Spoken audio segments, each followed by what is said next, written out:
হর হর মহাদেব। হ্যাঁ, আমরা সবাই জানি যে কালকে ছিল মেলের বার, আজ হচ্ছে গাজন। সেই মেলের বারে আমরা যারা যারা শিবের ব্রত করি তারা সবাই শিবের মাথায় জল ঢালি। তো এবছর আমি আমার বরকে সঙ্গে নিয়ে শিবের মাথায় জল ঢালার সুযোগ পেয়েছি। তো আমাদের বাড়ির সামনে কেশ্বরী মন্দির আছে, ওখানে থেকে পুকুর থেকে জল তুলে নিয়ে আমরা দুজনে আমাদের এই সুন্দর গ্রামটির মেঠো পথ ধরে আমরা হেঁটে হেঁটে কিছুটা গিয়ে শিবের মাথায় জল ঢেলেছি।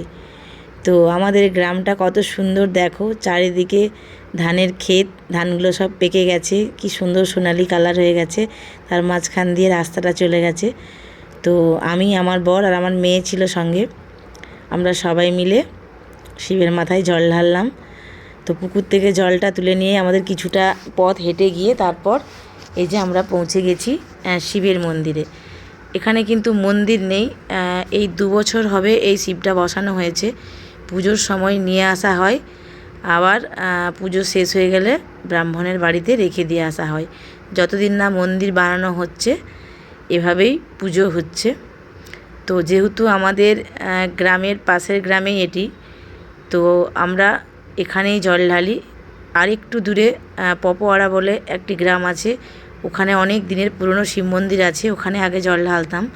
তো যেহেতু বাড়ির সামনে, তাই এই 2 বছর ধরে আমরা এখানেই জল ঢালছি। মন্দির নাই হোক, তবু তো বাবা মহাদেব এখানে আছেন, তাই এখানেই জলটা ঢেলে দিলাম আমরা দুজন মিলে। ব্রাহ্মণ মন্ত্র পাঠ করছিলেন আর আমরা সেই মন্ত্র শুনে শুনে বলছিলাম এবং বাবার মাথায় জল ঢাললাম। তারপর আমাদেরকে হাতে ফুল দিলেন, বললেন ফুল নিয়ে একটু পুষ্পাঞ্জলি দিয়ে দাও।